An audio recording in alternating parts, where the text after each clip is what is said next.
Hi guys, it's Katie from Prism Studios, and I want to thank you for coming to the channel today so that we can introduce to you our new series, Prism People, where you'll meet the artists and minds behind Prism Studios. Art for all the time.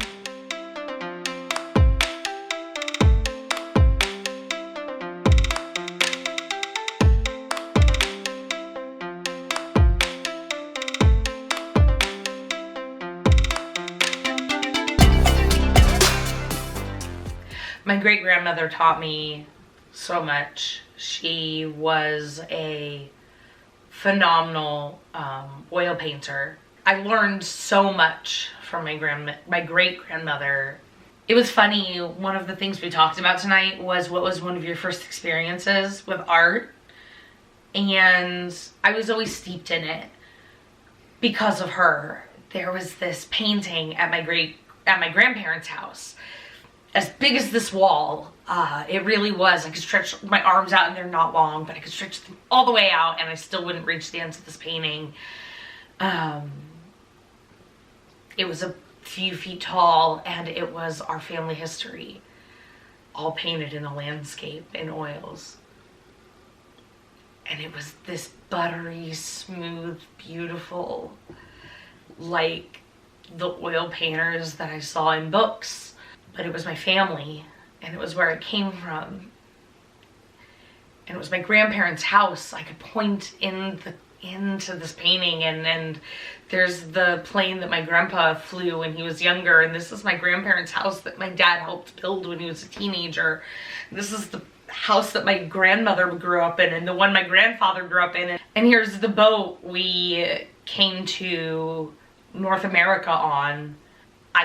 My grandfather was always really interested in history, and so he traced our family tree back to 1174 in Scotland. And so my great-grandmother was just able to piece together chunks of this line. And as important to me as family has always been, painting touches me still. And that house isn't in our family anymore, but the painting is, and I hope that someday it's in my home so that I can wake up every day and I can look at it. Because while I believe that our family is chosen, I feel like through that painting and through what I learned from, even though I lost her when I was a teenager and shamefully not as cognizant as I should have been of the situation,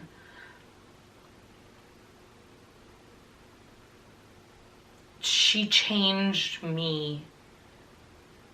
And her painting, even if it's not these bright, crazy things, and it was so dedicated to that classical approach to, you know, fine art oils,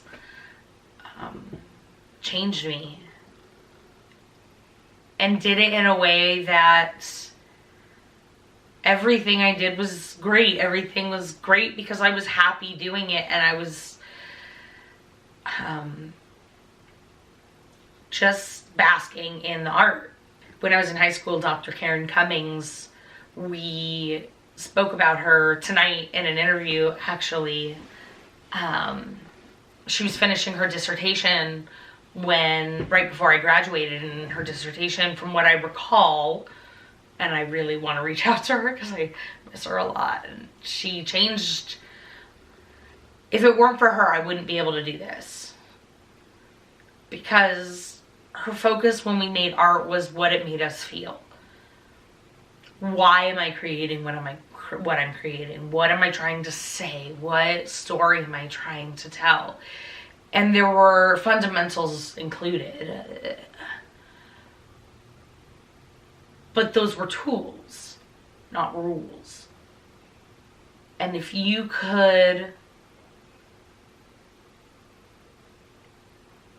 be cognizant and aware and explain why you made a choice, that choice was valid. It just had to be thought through. It had to be